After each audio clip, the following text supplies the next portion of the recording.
2020년 마지막 주 말씀인데요. 어떤 말씀을 할까 고민하다가 뭐 항상 결론이 그렇듯이 그러니까 제 설교자로서의 갈망이 있다면 뭐냐면 예수님을 선명하게 드러내는 거예요. 내 생각이 아니라. 그러니까 이 성경 전체가 예수님을 드러내는 건데 예수님을 선명하게 드러내는 거 마찬가지입니다. 뭐 마지막 주에서 특별한 게 아니라 오늘도 예수님을 그 중심 가운데 센터 가운데 드러내는 것입니다.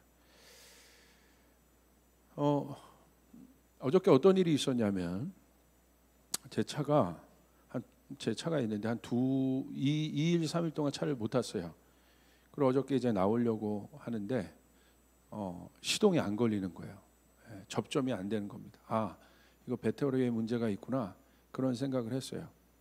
그런데 이제 예전에도 물론 그 제가 처음 탔던 차들이 이제 수동 기어 차였는데 그때도 이제 배터리가 뭐 많이 나갔었죠. 근데 그 옛날에 아날로그 방식의 그런 기계식 차들은 배터리가 나갔으면 그 배터리만 문제가 되거든요. 배터리만 문제가 돼. 그 배터리만 교체하면 됩니다. 그럼 괜찮은데 요즘 차들은 다 이제 전자식 제어 장치들이 많이 있지 않습니까? 그래서 제 차도 이제 전자식 기기들이 많이 들어가 있는데 배터리가 딱 나가다 보니까 이게 접지가 안 되는데 그냥 접지가 안 되는 걸로 끝나는 것이 아니라 계기판부터 헤드라이트부터 무슨 영화에서 보는 차가 막 이렇게 뭐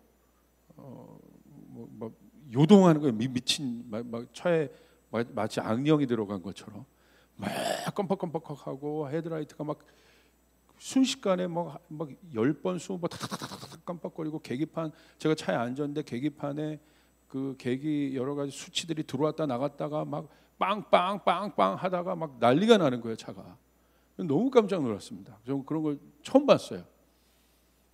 그때 이제 제가 딱 생각한 게 뭐냐면 이게 배터리가 방전이 됐잖아요.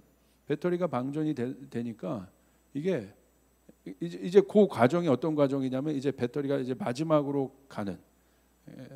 그러니까 차가 아무리 제가 뭔가를 눌러도 뭐 그냥 끄고 싶었는데 끄는 것도 안 돼요. 그렇게 되더라고요. 그러더니 조금 막 그러다가 한 5분 정도 그러다가 이렇게 딱 이제 꺼지더라고요. 그러니까 제가 그걸 보면서 영적으로도 한번 생각을 해봤어요. 아, 주님께 주셨던 단어가 영적 방전. 영적인 것도 똑같다. 영적인 것도. 그러니까 배터리의 기능 자체가 그 충전이 돼야 되고 충전이 안 되면 방전이 되는 거잖아요. 우리도 마찬가지다. 우리도 충전을 받아야 되는 거예요. 충전을 주님 앞에서. 그러니까 주님은 우리의 충전, 우리가 주님 안에서 충전되죠. 주님은 생명이시기 때문에. 그러니까 생명으로부터 떠나면 생명으로부터 멀어져 있으면 어떻게 됩니까? 공급을 받지 못하게 된다.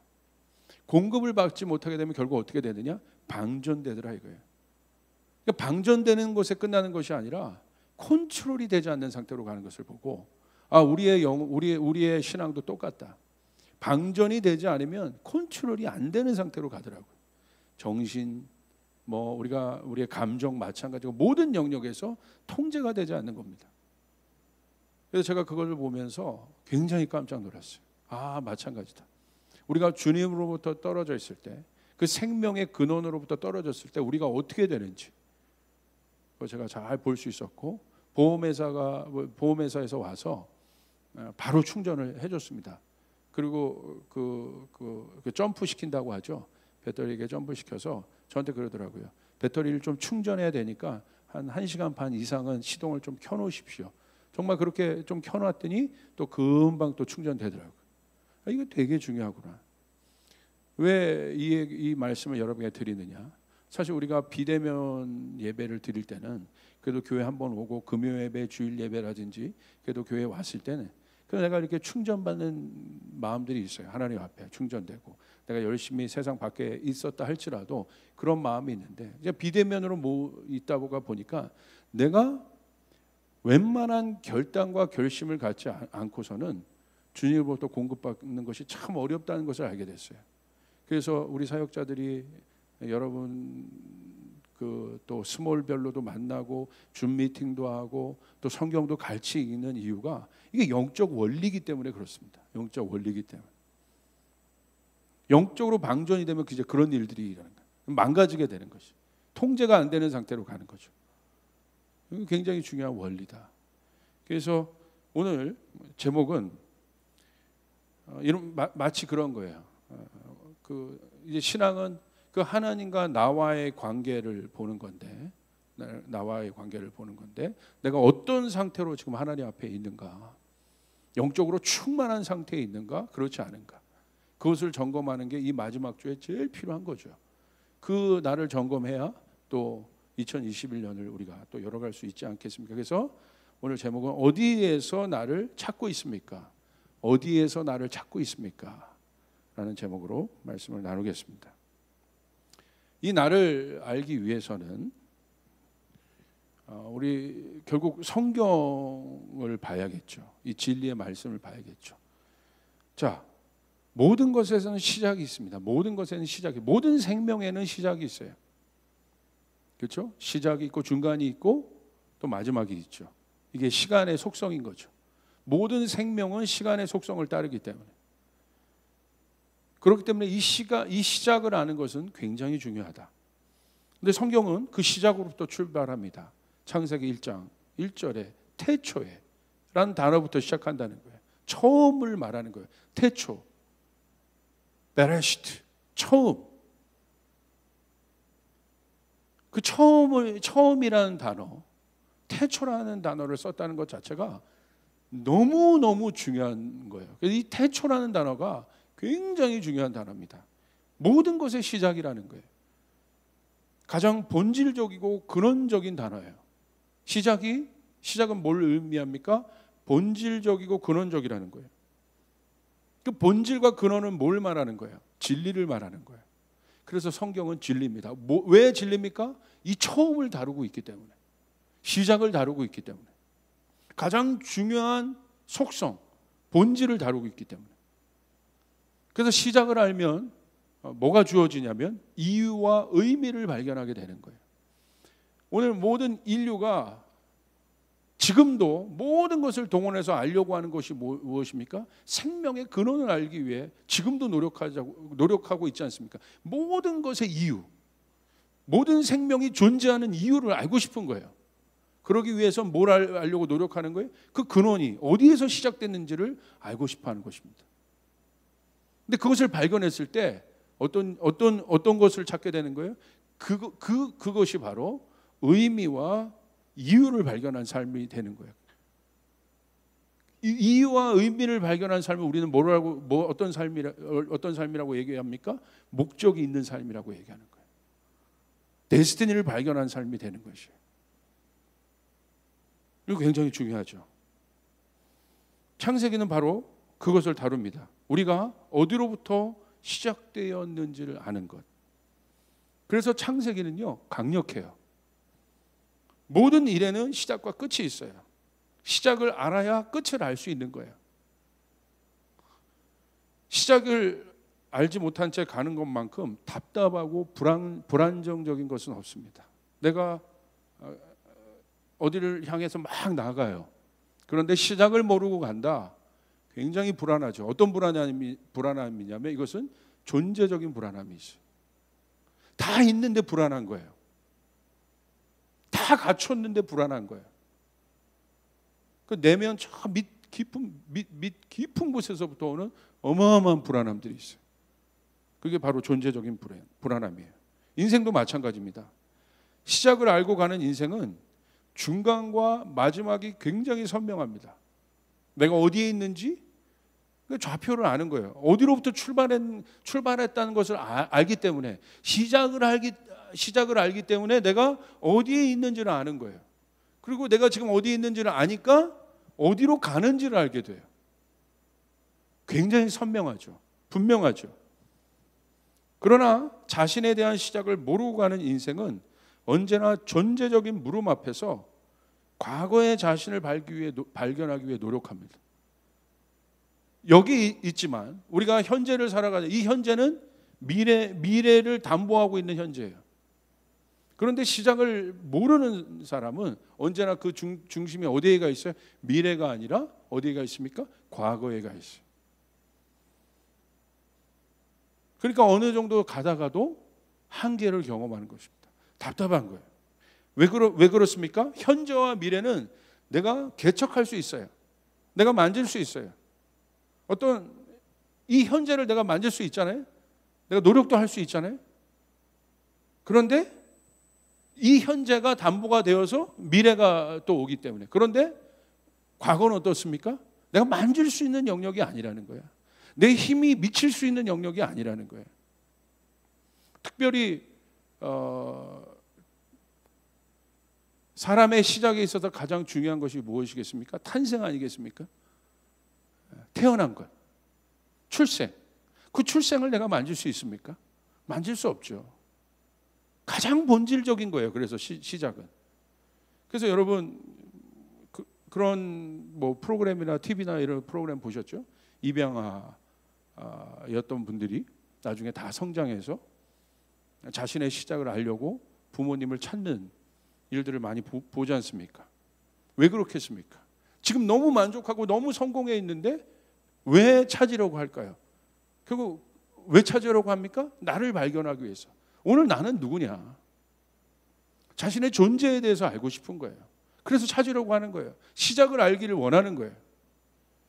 여러분 만약에 생각해 보십시오. 내 시작, 내가 태어났던 나를 태어나게 하신 그 부모님을 내가 모른다면 야, 그거 생각만 해도 어마어마하게 답답한 거 아니겠습니까? 그러니까 아무리 내가 지금 잘해도 그 안에 어마어마한 존재적인 질문들이 있는 거잖아요. 입양하신 어떤 그 부모님들을 만나보면 공통적인 이야기들이 있으시더라고요. 입양하고 난 후에 한 4살, 5살 이 정도 됐을 때 아이가 좀 알아들을 때 조금 늦으면 초등학교. 이미 그 전에 이 아이가 입양하라는 사실을 정직하게 얘기해 준대요. 저 같았으면 우리 같았으면 아유 상처받을까 봐 그 얘기 안 해줄 것 같은데 오히려 어렸을 때 얘기해 준다는 거예요. 근데 어렸을 때 얘기해 줬을 때 굉장히 충격을 받는다고 합니다. 굉장히 충격이 있다고 해요. 너가 입양하다. 그러나 너가 소중한 존재고 우리가 너의 부모가 되어서 너희가 이제 우리의 자녀가 되었다. 그것들 얘기해 주죠. 근데 굉장히 충격적이지만 나중에 이 아이들이요 장성했을 때 그 안에 굉장히 건강한 정서가 있다고 해요. 근데 늦게 알면 늦게 알수록 굉장히 많은 문제가 생긴다고 합니다. 그래서 대부분의 입양하신 분들이 그 어렸을 때 그것을 알려주는 것을 굉장히 중요하게 건강하게 알려주는 것이 이 사람의 미래에 있어서 굉장히 중요한 역할을 하기 때문에 굉장히 중요한 시점으로 보더라고요. 왜 그렇겠습니까? 알려주는 거예요. 알게 하는 거예요. 시작이 무엇인지. 나중에 막 30살 지났는데 자기 시작이 그랬다고 여러분 여겨보십시오. 30년을 그렇게 알고 내가 살았는데 자기 시작이 전혀 자기가 생각했던 것과 다른 시작이라고 생각해 보십시오. 어떤 충격이 있겠습니까?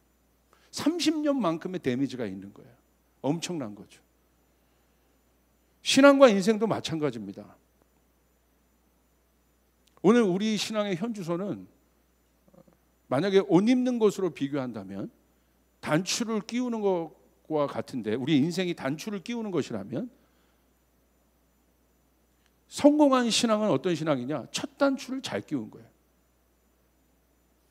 여러분 우리가 알지 않습니까? 중간 단추를 막 끼우고 있어요.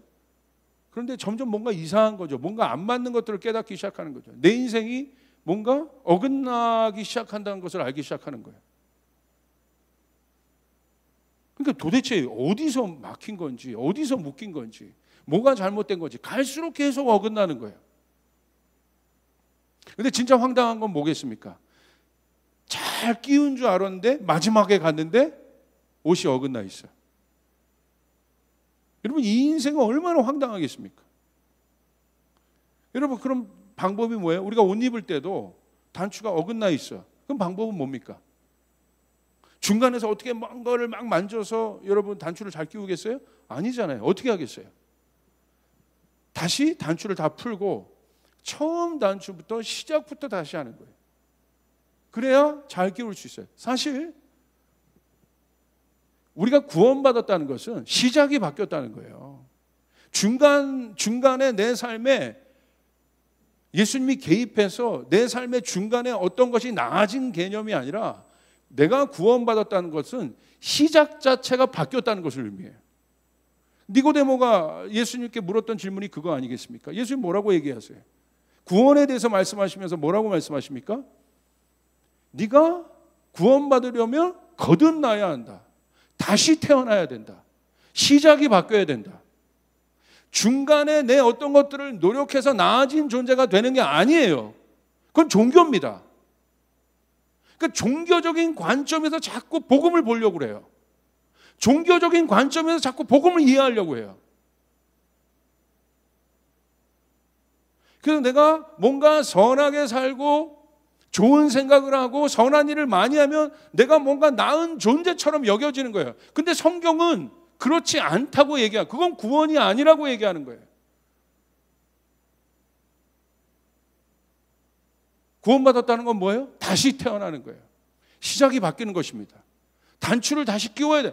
여러분, 제가 일부 예배 때는 단추를 첫 단추부터 끼워야 한다고 사실은 예화를 들었지만 가만히 생각해 보니까 첫 단추를 끼우는 것도 잘못된 거예요. 아예 옷 자체가 바뀌는 거예요. 할렐루야. 옷 자체가 바뀌어지는 거예요. 제대로 된 옷 자체를 입게 되는 거예요. 그러니까 이런 겁니다. 내가 구원받았다는 건 이 방에서 저 방으로 완전히 내가 방 자체로 옮기는 거예요. 이 방을, 내가 속해 있는 방을 청소하고 깨끗이 해서 마치 내가 괜찮은 방처럼, 내가 살고 있는 공간이 괜찮은 곳이고 나도 괜찮은 존재처럼 여기는 것이 아니라 구원받았다는 것은 내가 속한 영역 자체가 바뀌는 거예요. 할렐루야. 그래서 여러분, 아담도 그렇지 않습니까? 아담도 하나님의 영이 있었어요. 영적인 존재였어요. 하나님과 같이 있는 존재였어요. 함께하는 존재였어요. 하나님으로부터 공급받았어요. 하나님이 복이시고 복의 근원이시고 그 하나님의 복을 온전히 공급받을 수 있는 존재였어요. 그 복으로 인하여 땅을 다스리는 존재였어요. 생명의 공급을 지속적으로 입고 있는, 그 충전을 받고 있는 존재가 인간이었어요. 왜 그렇습니까? 하나님과 함께하기 때문에.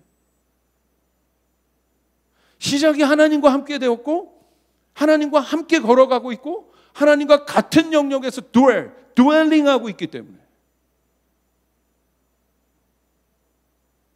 그런데 어떻습니까? 죄가 들어옴으로 말미암아 하나님, 생명이신 하나님과 분리되기 시작해요. 분리됐다는 건 뭐예요? 성경은 뭐라고 얘기해요? 육이 되었다고 얘기해요. 다른 방에 있는 존재가 되었다는 거야. 그 방은 어떤 방입니까? 죽음으로 가는 방이에요.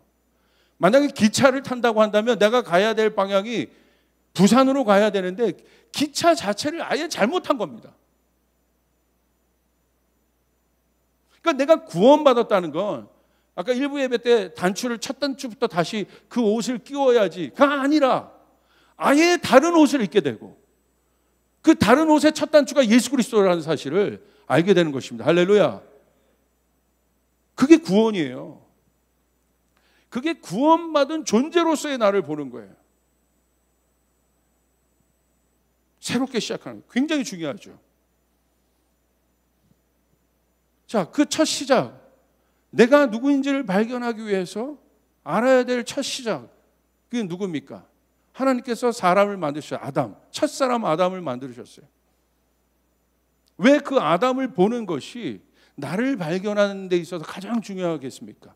왜냐하면 그 아담 안에 내가 들어가 있기 때문에. 여러분, 시간을 거슬러 올라가 보십시오.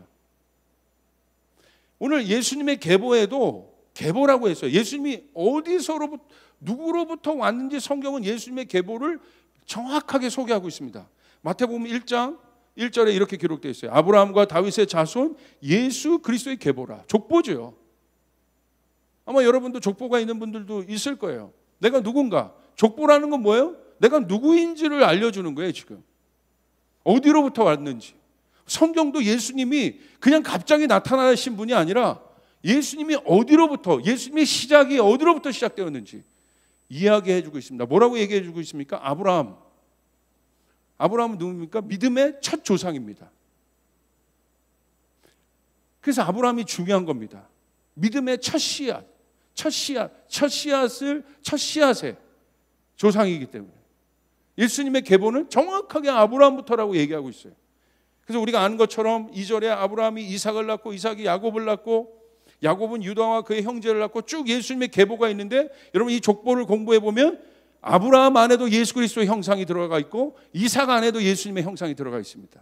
이들의 삶 안에 예수님에 대한, 앞으로 오실 예수님에 대한 계시들이 다 드러나 있습니다. 너무 재밌죠? 너무 분명하죠? 전혀 다른 존재인데 그 안에 예수님이 다 들어가 있어요. 근데 마지막에 어떻게 되어 있습니까? 16절, 야곱은 마리아의 남편 요셉을 낳았으니 마리아에게서 그리스도라 칭하는 예수가 나시니라. 예수님의 계보, 예수님의 시작을 성경도 보여주고 있다는 거예요. 그러므로 우리는 아담을 알아야 되는 것이죠. 시간을 거슬러 올라가면 오늘 나의 존재, 오늘 이 나의 존재를 발견하지 못해서 너무나 많은 사람들이 고통받고 힘들어합니다. 존재적인 고통들이 있어요. 그것이 외로움으로 나타나고요, 그것이 두려움으로 나타나고요, 그것이 불안함으로 나타나요. 결혼하면 내 안에 있는 어떤 존재적인 두려움이 해결될 것 같은데 결혼해서도 안 돼요. 내가 내 자녀를 낳아서 가정을 꾸리면 그런 것들이 해결될 것 같은데 안 됩니다, 사실은. 내가 원했던 어떤 목표를 얻으면 이 부분이 해결될 것 같은데 안 됩니다, 그거.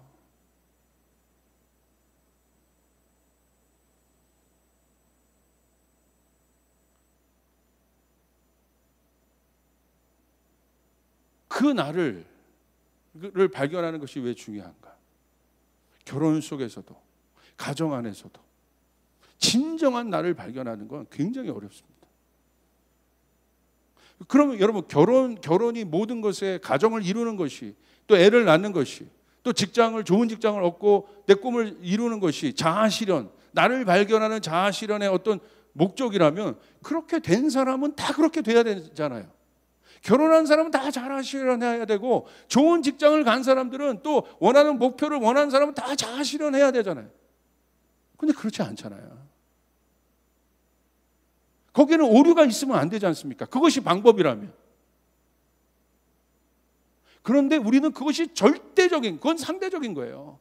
절대적인 것이냐, 우린 그것을 추구해요. 왜 이 나가 중요하겠습니까? 결혼도 내가 하는 겁니다. 자녀도 내가 낳는 거예요. 하나님을 만나는 것도 내가 하나님을 만나는 거고, 일을 하는 것도 내가 하는 거예요. 내가 굉장히 중요한 거예요. 그런데 답답한 건 뭐예요? 내가 누군지를 몰라. 좋을 땐 좋지만 불안하고 두려울 때 왜 두려워하는지를 모르는 거예요. 나는 뭐지? 신앙인으로서의 이 갈등은 더합니다. 내가 성령 충만할 때 뭔가 하나님 앞에서 내 안에 기쁨이 충만한 것 같지만, 뭔가 환경적인 어려움이나 죄의 영향력으로 인해서 내 마음이 불안하고 두려울 때는 그 나는 뭡니까, 여러분? 하나님 앞에 복의 근원으로 왕같은 제사장으로 에덴을 통치했던 아담이 있어요. 그러나 죄 때문에 하나님으로부터 멀어져 하나님을 두려워하고 하나님을 두려워하고 나무 뒤에 숨어서 하나님의 목소리를 듣는 것을 벌벌 떨고 있는 아담은 누굽니까? 이 아담과 이 아담이 다릅니까?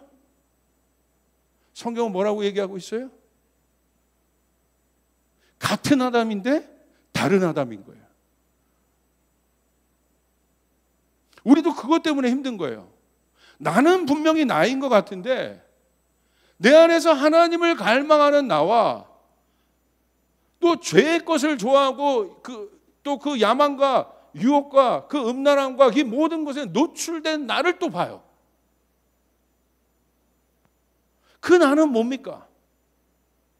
어디에서 해결할 수 있겠습니까? 이 내면의, 이 속사람의 이 자아에 대한 문제를. 2020년은 그 무엇보다도 그 연약한 내가 많이 드러나는 시간이에요. 아니요, 내가 드러나게 하고 싶지 않아도 드러날 수밖에 없던 환경들이 조성된 시간들이었어요. 드디어 본 거예요. 그리고 당황합니다. 저도 그 모습을 많이 봤습니다. 제 안에. 당황스러워요. 지금쯤은 좀 끝난 것 같은데 그러지 않아요. 근데 앞으로 2021년은 쉽지 않은 시간들이 더 예고되고 있어요. 이 속에서 우리는 어떻게 해야겠습니까? 무엇을 2020년 마지막 주에 우리는 무엇을 메시지로 지금 받아야겠습니까? 천사가 내려와서 우리 모두에게 백신을 맞춰주면, 모더나가 아니라 천더나 이런 백신을 맞춰주면 우리 안에 있는 존재적인 두려움들이 해결되는 겁니까? 지금 뭐 백신 나왔다고 하는데 또 뭐 계속해서 나오는 뉴스들은 뭐예요? 변종에 대해서 계속 나오잖아요. 좀 하나 넘어갈 만하면 좀 해결될 것 같은데 그렇지 않잖아요. 파도의 연속이잖아요. 근데 이 모든 것을 누가 경험하는 거예요? 내가 지금 경험하고 있는 거잖아요. 오늘 내 가정에 있는 이 어려움들 누가 경험하고 있는 거예요? 내가 지금 경험하고 있는 거예요. 내가. 그 나와 부단히 싸우는 여정이 2020년 아니었겠어요?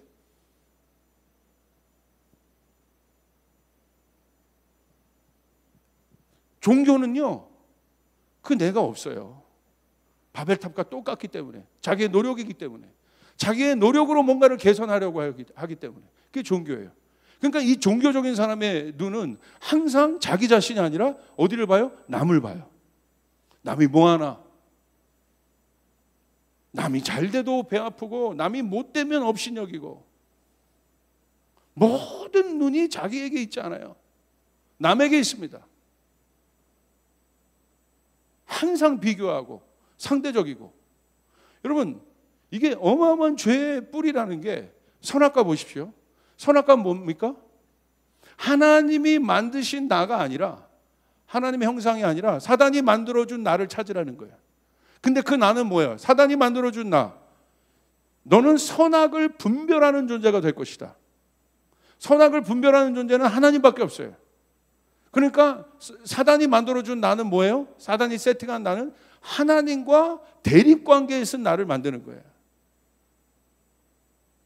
하나님으로부터 복을 받고 하나님께 순응하여 나아가는 그런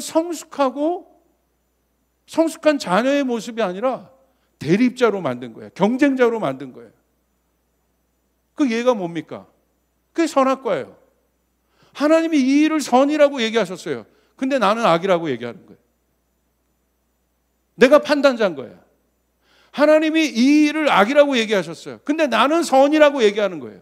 지금 인간이 만들고 있는 모든 사상이나 하나님을 대적하는 이념들을 보십시오. 생각들을 보십시오. 다 그것들을 바꾸고 있는 거야. 선악과의 뿌리들입니다. 하나님은 선이라고 하셨어요. 하나님은 여리고를 무너뜨릴 수 있다고 얘기하셨어요. 근데 내가 안 된다는 거야. 하나님은 가능하다고 말씀하셨어요. 그런데 나는 아니라고 얘기하는 거야. 이 존재적인 불신, 이 부분이 해결되지 않으면 하늘문을 여는 믿음을 우린 가질 수 없다. 내가 믿습니다 해서 금식기도 40일 해서 이 믿음을 갖는 게 아니라는 거예요. 존재적인 주님을 향한, 하나님을 향한 신뢰가 회복돼야 되는 거예요. 아멘? 우리의 어떤 행위로서 완성에 이를 수 없다는 것이죠.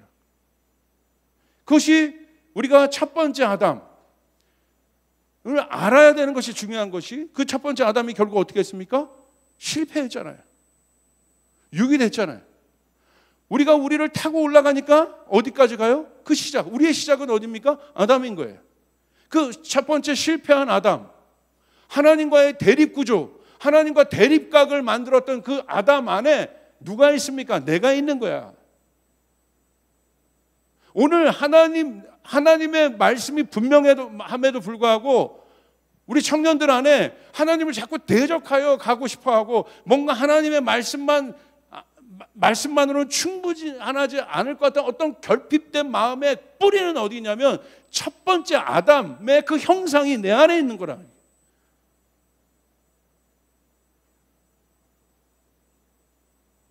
오늘 예수님이 그 스토리를 어디에서 비유하셨습니까? 탕자의 비유가 그거예요. 하나님, 그 본질, 아버지로부터 떠난 탕자, 삶이 어떻게 됐습니까? 아버지로부터 떠났을 뿐인데, 아버지로부터 떠났다는 건 뭐예요? 자기 힘으로 살겠다는 거야. 자기가 중심이 되겠다는 거예요. 그리고 결국 어떻게 됐습니까? 실패하잖아요. 어렵잖아요. 그럼 탕자의 해결은 무엇입니까? 돌아오는 거야. 원래의 자리로 돌아오는 거야. 아담이 죄를 짓고 나서 탕자처럼 하나님의 낯빛을 피하여 숨었습니다. 하나님의 첫 질문은 뭡니까? 책망하지 않으셨어요. 보십시오, 말씀을. 너 어떻게 선악과를 먹을 수 있느냐? 책망하지 않으셨다는 거야. 하나님의 첫 질문은 뭐예요? 아담아, 네가 어디 있느냐는 거야. 아담아, 네가 어디 있느냐는 건 다른 말로 하면 이런 겁니다. 아담아, 너를 알아야 한다. 네가 있어야 될 자리, 너의 좌표는 여기야. 네 인생의 좌표. 네가 현재 있을 자리는 여기란다. 나무 뒤에 숨어있는 존재가 아니다. 이 질문이 가장 본질적인 질문이에요. 아담아, 네가 어디 있느냐? 그 말은 어떤 말입니까? 돌아오라는 거야. 원래 그 자리에 있으라는 거야. 나와 교제했던 자리, 나와 사귀었던 그 자리. 너는 그런 존재니까 거기 있으면 돼, 아담아. 아담이 해야 될 일은 뭡니까? 부끄럽지만, 죄책감이 있지만 돌아오면 되는 거예요. 그 자리에 서서 하나님의 은혜로 다시 일어나면 되는 거예요. 할렐루야. 만약에 아담이 그랬다면 역사는 바뀌었을 겁니다.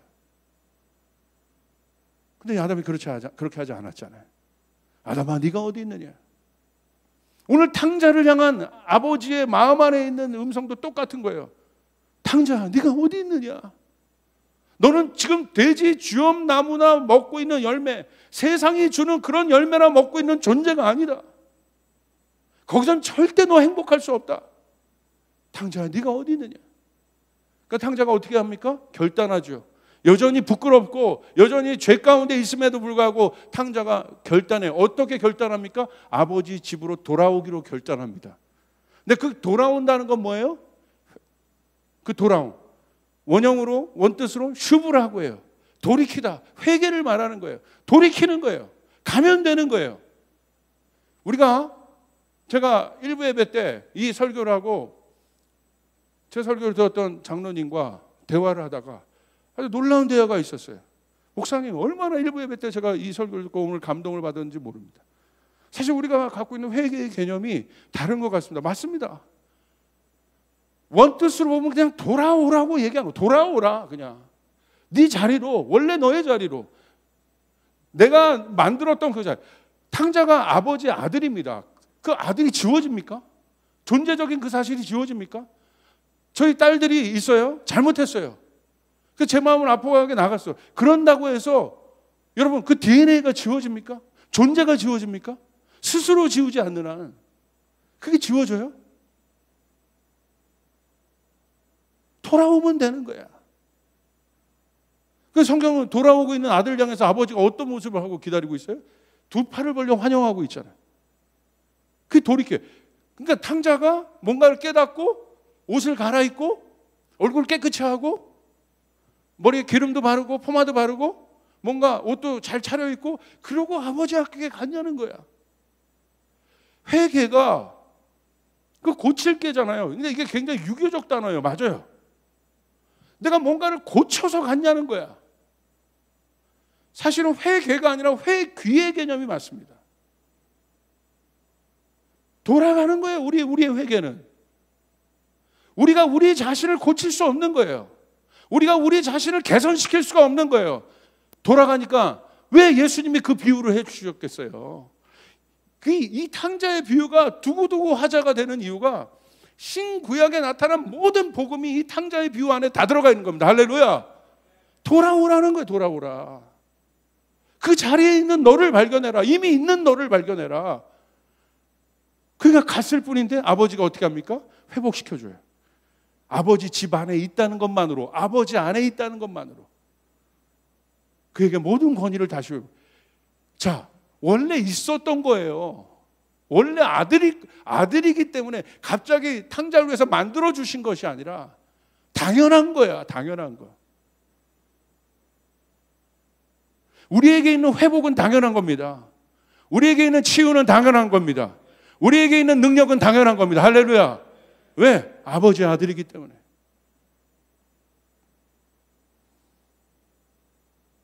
여러분, 로마서 5장 12절 15절을 보십시오. 이 부분에 대해서 바울이요 얼마만큼 구체적으로 정리했는지. 그러므로 한 사람으로 말미암아 죄가 세상에 들어왔고, 이 한 사람이 누굽니까? 아담이죠. 그로 말미암아 죄가 세상에 들어왔고, 또 그 죄로 말미암아 죽음이 들어온 것 같이 모든 사람이 죄를 지었기 때문에 죽음이 모든 사람에게 이르게 되었다. 성경은 뭐라고 얘기하고 있습니까? 그 한 사람으로 일어나요 모든 사람이 그 아담 한 사람 안에 들어있다는 거예요. 아담은 하나지만 시작이기 때문에. 그러므로 제가 왜 이 부분을 강조하냐면, 우리 청년들 중에 여러분이 첫 신앙인 청년들이 많습니다. 여러분 놀라운 거예요. 그거 여러분이 시작이 되는 것이에요. 할렐루야. 그러니까 낭망할 필요도 없어요. 실망할 필요도 없어요. 여러분이 시작이 되면 앞뒤가 다 회복이 되는 것이에요. 아멘. 믿으시면 모니터를 보고 함성을 질러보세요. 예. 13절. 율법이 있기 전에도 죄가 세상에 있었으나 율법이 없을 때는 죄가 죄로 여겨지지 않았습니다. 그러나 아담 시대로부터 14절 보십시오. 모세 시대에 이르기까지는 아담의 범죄와 같은 죄를 짓지 않는 사람들까지도 죽음의 지배를 받았습니다. 아담이 아담과 같은 죄를 안 졌어요. 나는 선한 사람이고 나는 의로운 사람이야. 난 괜찮은 사람이야. 난 죄가 없어. 근데 왜 나한테까지 교회는 이렇게 강조하고 복음은 꼭 그걸 고백해야 된다고 얘기해? 왜? 내가 뭐 남 해코지한 것도 아닌데. 근데 성경에 보니까 시작을 따라 올라가니까, 나는 그러지 않는다 할지라도 시작을 따라 올라가니까. 여러분 보십시오. 옛날 조선시대 때 노예제도 보십시오. 내가 아무리 잘나고 내가 아무리 똑똑해도 어디에서 태어난 거야? 우리 아버지가 노비면 노비인 거야. 이게 그래서 여러분 많은 사람들의 꿈이 있었어요. 돈 버는 게 꿈이 아니야. 돈을 많이 가져도 뭐라고 얘기해요? 백정아들 놈이네 저거. 그러니까 신분 상승이 목적인 거예요. 신분 상승. 돈을 버는 목적도 신분 상승이고, 신분 상승은 다른 존재가 돼버리는 거예요.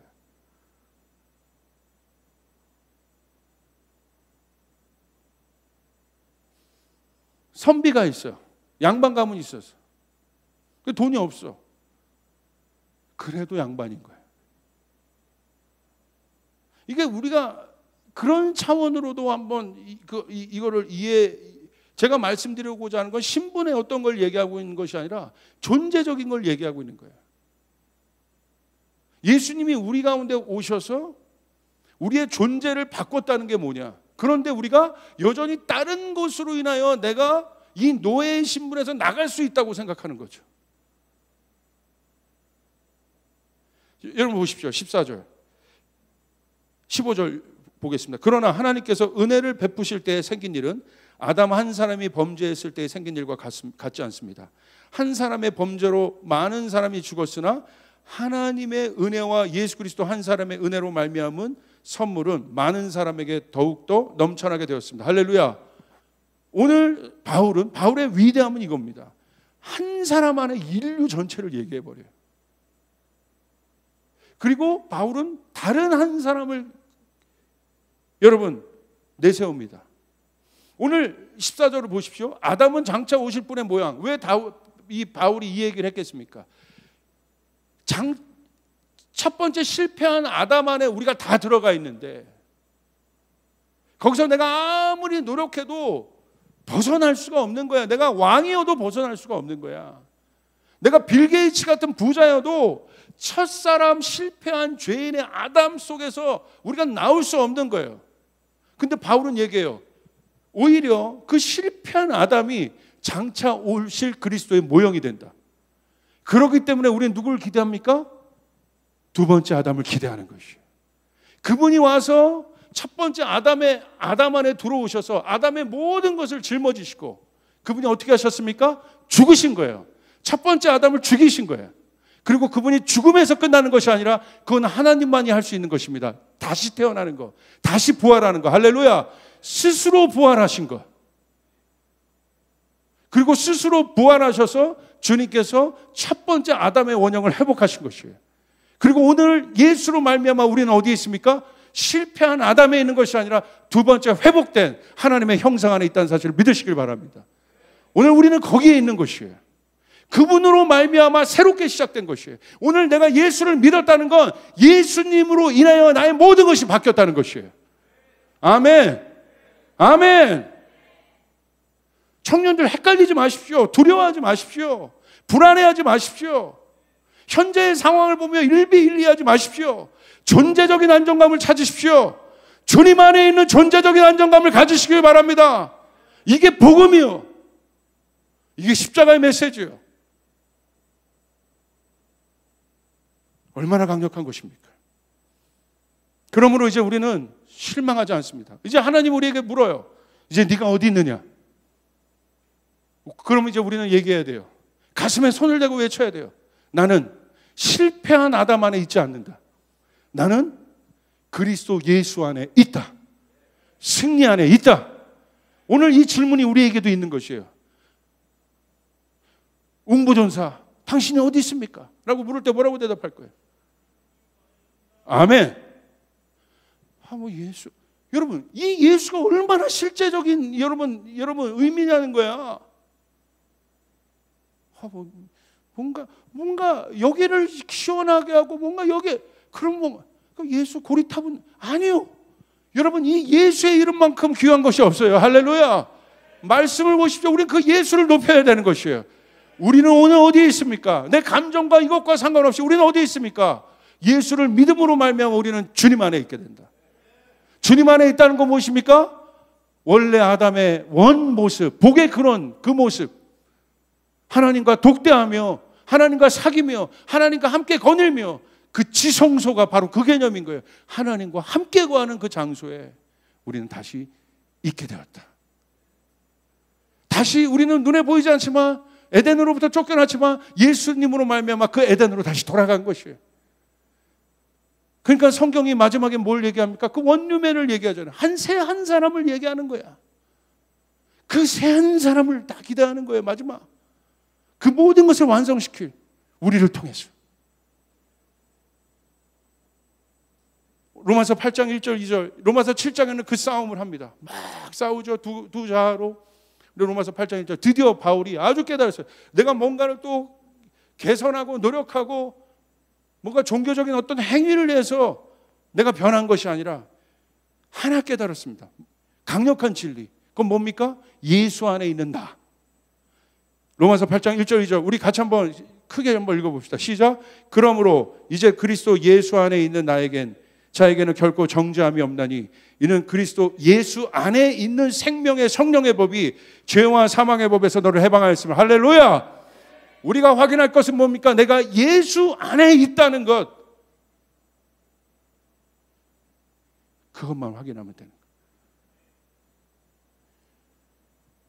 믿음이라는 것은 그러므로 내가 예수님 안에 있다는 사실을 발견하는 것입니다. 더 이상 흔들리지 마세요. 우리는 예수 안에서 이미 새로 시작되었습니다. 2020년 마지막 주, 그리고 2021년 이제 다음 주면 새로운 주가 될 것인데, 마지막 주와 새롭게 시작되는 이 마지막과 새로움은 사실 겹치는 거 아니겠어요? 그래서 중요한 거 아니겠습니까? 이 마지막 주, 우리는 누구로 이 2020년 이 어려운 때를 정리하고 또 한 해를 맞이할 것입니까? 예수 안에 있다는 사실을 우리 발견합시다. 아멘. 내가 예수 안에 있다. 내가 그 예수님 안에 있다. 이제 예수님, 그 하나님의 본질적인 질문이 모든 사람에게 있어요. 네가 어디 있느냐? 넌 누구냐? 이제 우리는 대답해야 돼요. 예수를 믿음으로 말미암아. 할렐루야. 이거보다 기쁜 것이 없어요. 이것을 믿을 때 우리는 슬픔, 걱정, 근심, 질병, 두려움에 있지 않게 됩니다. 이 모든 것은 어디에 있는 것입니까? 첫 번째 아담 안에 있었던 거예요.